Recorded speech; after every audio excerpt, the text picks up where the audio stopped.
Para essas 5 pessoas, os Jogos Olímpicos representaram o auge da realização humana, a unidade internacional e a busca de sonhos no maior palco do mundo. Mas em momentos que deveriam ter sido de triunfo e glória, a tragédia atingiu com força devastadora. Estas são as histórias de sonhos olímpicos que terminaram em pesadelo. Era 12 de fevereiro de 2010, e o ar da manhã no Whistler Sliding Center estava carregado de energia nervosa, enquanto os melhores atletas de luge do mundo se preparavam para suas últimas corridas de treino antes do início da competição das Olimpíadas de Vancouver. A pista, esculpida na encosta da montanha ao norte de Vancouver, era renomada como a mais rápida e tecnicamente desafiadora pista de luge já construída, com velocidades regularmente excedendo 95 milhas por hora em suas 17 curvas exigentes.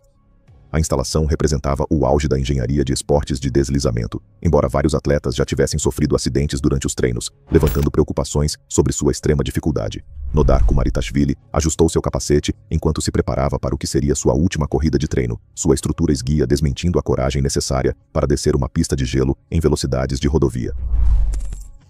O atleta georgiano de luge estava competindo em sua primeira Olimpíada, carregando as esperanças de sua pequena nação e o legado de seu pai, que também havia sido um luger competitivo. Seu entusiasmo juvenil e determinação lhe haviam conquistado respeito entre seus competidores, embora ele tivesse lutado com o layout implacável da pista de Whistler durante as sessões de treino. A pista de Whistler foi projetada para ultrapassar os limites da tecnologia de luge, apresentando a largada mais íngreme do esporte e curvas que geravam forças G que testavam a resistência humana. Nodar vinha trabalhando com seus treinadores para dominar as complexidades da pista, mas a velocidade e as exigências técnicas do percurso se mostraram desafiadoras para muitos atletas. Vários competidores haviam sofrido quedas durante o treinamento e preocupações sobre a segurança foram levantadas, embora os oficiais mantivessem que a pista atendia a todos os padrões internacionais. A estreia olímpica de Nodar representou o culminar de anos de treino nas instalações limitadas da Geórgia, onde ele aprendeu o esporte, apesar de ter acesso apenas a equipamentos e treinamentos básicos. Sua família havia feito sacrifícios financeiros para apoiar sua carreira no luge, e sua presença nas Olimpíadas era uma fonte de imenso orgulho para os fãs de esportes georgianos. O jovem atleta estava determinado a honrar seu país e o legado de seu pai, independentemente da reputação intimidadora da pista. Quando Nodar começou sua última corrida de treino, ele se posicionou na postura aerodinâmica que os atletas de luge mantêm durante a descida em alta velocidade. As primeiras sessões da pista foram tranquilas enquanto ele navegava pelas curvas desafiadoras com a habilidade que lhe garantiu a vaga olímpica. Os espectadores e oficiais assistiram enquanto ele ganhava velocidade nas sessões do meio, seu trenó atingindo quase 90 milhas por hora ao se aproximar da área mais perigosa da pista. Saindo da última curva da pista, Nodar perdeu o controle de seu trenó em um instante que mudaria a história olímpica para sempre. A combinação de velocidade extrema e um leve erro de direção o fez colidir com a parede da pista, seu trenó ficando no ar ao atingir a barreira. Ele foi lançado sobre a parede protetora a quase 90 milhas por hora, seu corpo voando pelo ar com força devastadora. Nodar atingiu um pilar de suporte de aço sem acolchoamento com um impacto tremendo, a colisão causando ferimentos fatais na cabeça e no pescoço que nenhum equipamento de proteção poderia ter evitado. O acidente foi capturado em vídeo e testemunhado por outros atletas, treinadores e oficiais da pista que assistiram horrorizados enquanto os sonhos olímpicos do jovem georgiano terminavam em tragédia. A equipe médica chegou até ele em poucos minutos, mas a gravidade de seus ferimentos tornou a sobrevivência impossível. Nodar Kumaritashvili foi declarado morto no Centro de Saúde de Whistler apenas algumas horas antes da cerimônia de abertura estar programada para começar, lançando uma sombra sobre o que deveria ter sido uma celebração de conquistas olímpicas. As Olimpíadas prosseguiram como planejado, mas a pista de luge foi imediatamente modificada com paredes mais altas e acolchoamento adicional para prevenir tragédias semelhantes. A morte de Nodar gerou um intenso debate sobre se a busca pela velocidade nos esportes de deslizamento tinha ido longe demais, levando a revisões abrangentes de segurança das pistas em todo o mundo.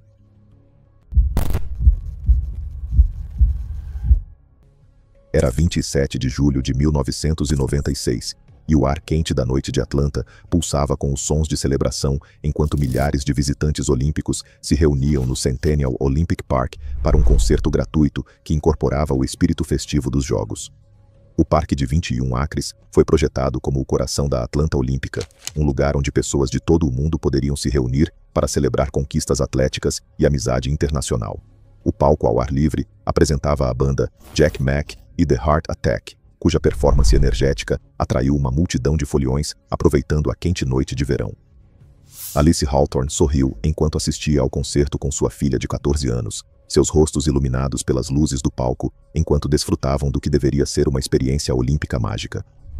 Aos 44 anos, a residente de Albany, Geórgia, havia economizado por meses para trazer sua filha aos Jogos Olímpicos, vendo a viagem como uma oportunidade única na vida de testemunhar a história e compartilhar o espírito olímpico. Seu entusiasmo pelos Jogos era contagiante, e ela havia passado o dia explorando os locais olímpicos e absorvendo a atmosfera internacional. O parque havia se tornado a vitrine de Atlanta para a hospitalidade olímpica, apresentando concertos, exposições e celebrações que atraíram centenas de milhares de visitantes durante os Jogos.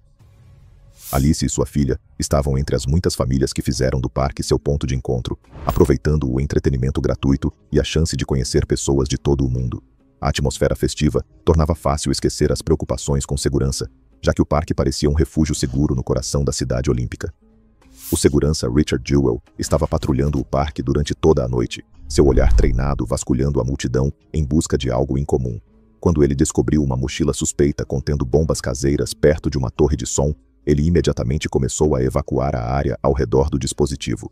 Suas ações rápidas e treinamento profissional salvariam inúmeras vidas, embora nem todos escapassem da tragédia iminente. À 1h20 da manhã, enquanto o concerto continuava e milhares de pessoas desfrutavam da quente noite de Atlanta, a bomba de tubo explodiu com força devastadora. A explosão lançou estilhaços pelo parque lotado, transformando uma celebração em uma cena de caos e terror. Alice foi atingida por fragmentos de metal da bomba, sofrendo ferimentos fatais enquanto a explosão atravessava a reunião anteriormente pacífica. A detonação da bomba criou pânico imediato, enquanto os frequentadores do concerto fugiam em todas as direções, muitos sem entender o que havia acontecido ou de onde vinha o perigo. Alice caiu no chão, enquanto sua filha gritava por ajuda, a atmosfera festiva substituída pelos sons de sirenes e choro. Mais de 100 outras pessoas ficaram feridas pela explosão e pela debandada que se seguiu, enquanto o parque se transformava em um campo de batalha entre o bem e o mal. Socorristas correram para tratar os feridos, enquanto o caos irrompia no parque anteriormente festivo. Os ferimentos de Alice foram graves demais para sobreviver, e ela se tornou a única fatalidade direta do ataque terrorista que mudaria para sempre a segurança olímpica. Sua morte representou a perda da inocência que havia definido o movimento olímpico, já que os Jogos não poderiam mais ser considerados imunes à violência do mundo. As Olimpíadas continuaram apesar do atentado, com medidas de segurança aumentadas implementadas imediatamente em todos os locais olímpicos. A morte de Alice destacou a vulnerabilidade dos espectadores olímpicos e levou aos protocolos de segurança abrangentes, que agora definem os Jogos Olímpicos modernos, garantindo que seu sacrifício protegesse futuros visitantes olímpicos. Era 22 de fevereiro de 1992, e o ar fresco das montanhas em Les Arcs carregava a empolgação da competição olímpica, enquanto os esquiadores de velocidade se preparavam para o que seria a última vez que seu esporte apareceria no programa olímpico. O esporte de demonstração, onde os atletas atingiam velocidades superiores a 120 milhas por hora em encostas íngremes de montanhas, representava o limite absoluto da velocidade humana em esquis. O percurso em Les Arcs estava perfeitamente preparado, com céu claro e condições de neve ideais, que prometiam condições perfeitas para o esporte extremo, que levava a coragem humana ao limite.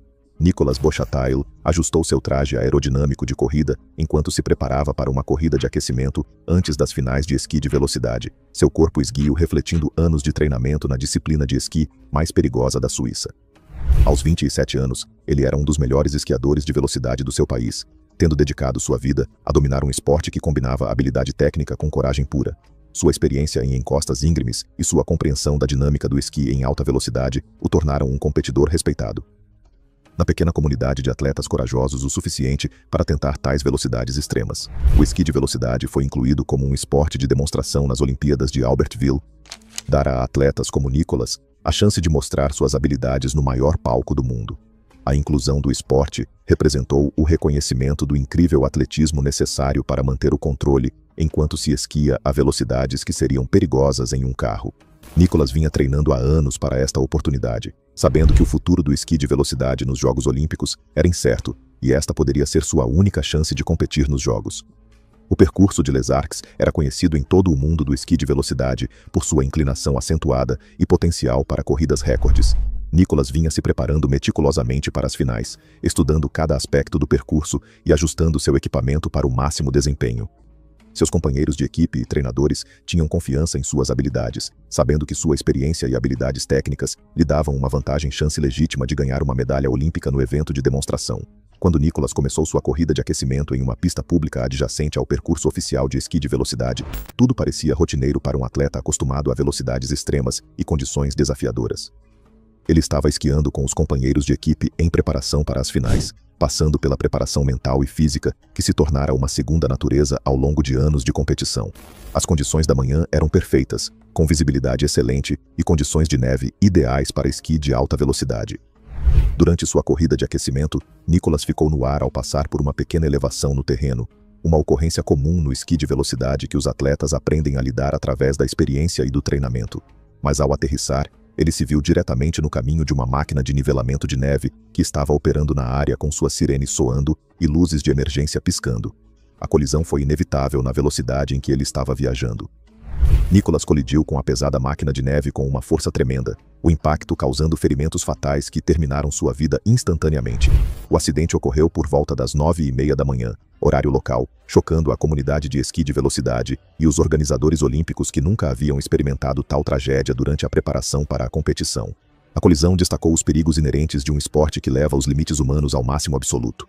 As finais de esqui de velocidade prosseguiram conforme programado, embora alguns competidores suíços tenham se retirado em homenagem ao seu companheiro de equipe falecido. A morte de Nicolas marcou o fim das aspirações olímpicas do esqui de velocidade, já que o esporte foi imediatamente removido dos programas olímpicos futuros e nunca mais voltou como um evento oficial. Seu sacrifício levou a protocolos de segurança aprimorados para todos os esportes radicais e contribuiu para abordagens mais cautelosas na inclusão de atividades de alto risco. Era 14 de julho de 1912 e o sol de verão brilhava impiedosamente sobre Estocolmo, enquanto os maratonistas se preparavam para enfrentar 40,2 quilômetros do campo sueco em temperaturas que chegariam a perigosos 90 graus Fahrenheit. Os Jogos Olímpicos de Estocolmo de 1912 atraíram atletas de todo o mundo para competir no que ainda era a era inicial da competição olímpica moderna, quando a compreensão médica sobre doenças relacionadas ao calor era limitada e os protocolos de segurança eram praticamente inexistentes. O percurso da maratona serpenteava por áreas rurais com estações de água mínimas, criando condições que desafiariam até os atletas mais preparados. Francisco Lázaro ajustou seu número de corrida enquanto se preparava para se tornar o primeiro maratonista olímpico de Portugal, seu corpo esguio refletindo a determinação que o levou a Estocolmo, apesar dos recursos atléticos limitados de seu país. Aos 21 anos, ele havia treinado no clima mais ameno de Portugal e não estava acostumado a correr no calor extremo que definiria esta maratona olímpica. Sua presença nos Jogos representava a emergência de Portugal no atletismo internacional, e ele carregava as esperanças de toda a sua nação em seus ombros. A maratona representava a chance de Francisco trazer honra a Portugal em sua estreia olímpica, uma responsabilidade que ele levava a sério, apesar de sua juventude e inexperiência com condições extremas. Ele havia coberto o corpo com óleo ou cera na tentativa de evitar o suor, seguindo um conselho que se provaria tragicamente equivocado. A substância prejudicaria os mecanismos naturais de resfriamento do seu corpo, contribuindo para a crise relacionada ao calor que tiraria sua vida.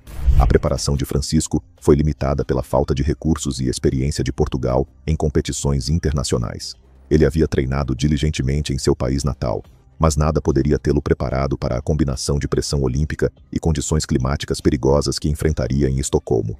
Sua determinação em ter sucesso por Portugal superaria os sinais de alerta de seu corpo à medida que a corrida progredia. A corrida começou em condições já perigosas, com a temperatura subindo para níveis que desafiariam qualquer corredor de longa distância. Francisco começou de forma conservadora, mas o calor começou a afetar todos os competidores enquanto avançavam pelo campo sueco.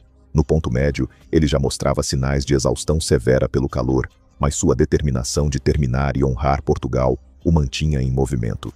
Os espectadores ao longo do percurso notaram a condição angustiante de Francisco enquanto ele lutava nas etapas finais da corrida.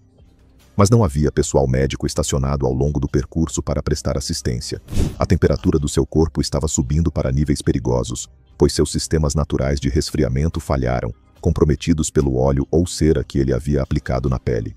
A combinação de calor extremo, preparação inadequada e táticas equivocadas criou uma tempestade perfeita de crise médica. Francisco desmaiou por volta da marca de 19 milhas. Sua temperatura corporal atingiu 106 graus Fahrenheit, enquanto sofria um grave golpe de calor. Ele nunca recuperou a consciência após cair no chão, seus sonhos olímpicos terminando em uma estrada empoeirada na Suécia, longe de casa. Ele foi levado às pressas para um hospital em Estocolmo, mas o conhecimento médico de 1912 era insuficiente para tratar uma doença tão grave relacionada ao calor. Francisco morreu na manhã seguinte devido a complicações relacionadas à insolação, tornando-se o primeiro atleta olímpico a morrer por causas relacionadas à competição.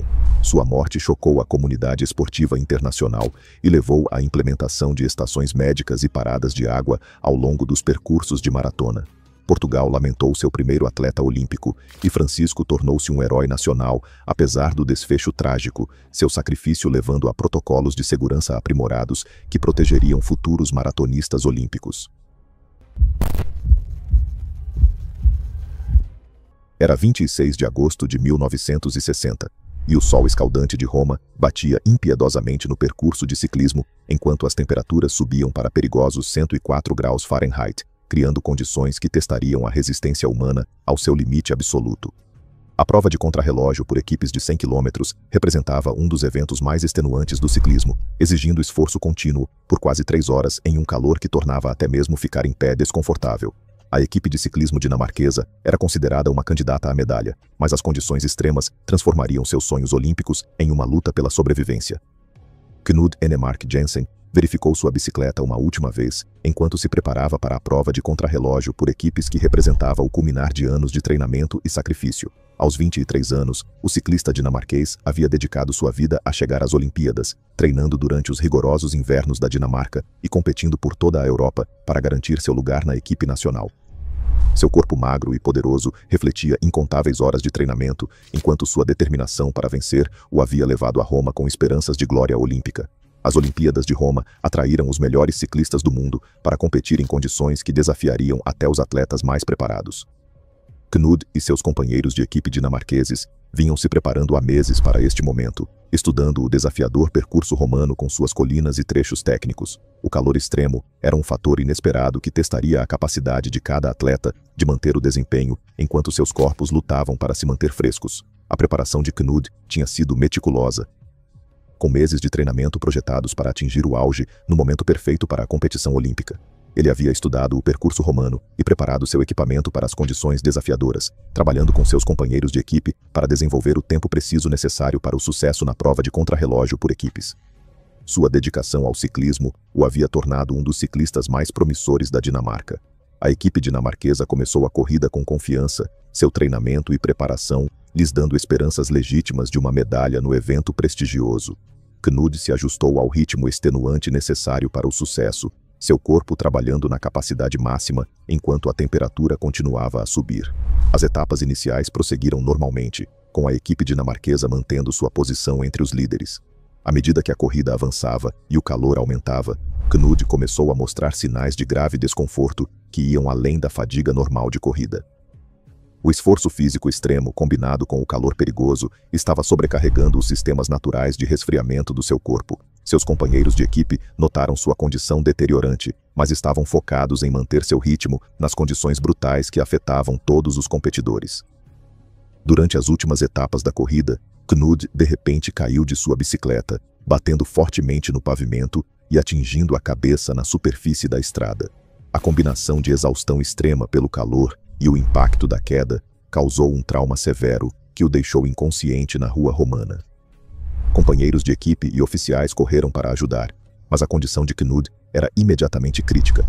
Ele foi imediatamente transportado para um hospital em Roma, onde os médicos trabalharam freneticamente para salvar sua vida, tratando-o tanto para insolação severa quanto para uma fratura no crânio sofrida na queda. Apesar da intervenção médica que representava o melhor tratamento disponível em 1960, os ferimentos de Knud se mostraram graves demais para serem superados. Seu corpo foi levado além dos limites pelas condições extremas e pelo impacto traumático. Knud Enemark Jensen, morreu no hospital devido à combinação de insolação e ferimentos na cabeça sofridos durante seu colapso. Sua morte chocou o mundo do ciclismo e destacou os perigos extremos que os atletas enfrentavam ao competir em condições climáticas brutais. A tragédia levou a protocolos de segurança aprimorados para eventos de ciclismo olímpico e melhor cobertura médica para competições de resistência em calor extremo. Obrigado por assistir. Só quando você pensa que os Jogos Olímpicos representam o auge da realização humana, clique no próximo vídeo para mais histórias que o farão questionar se algum sonho vale o preço final.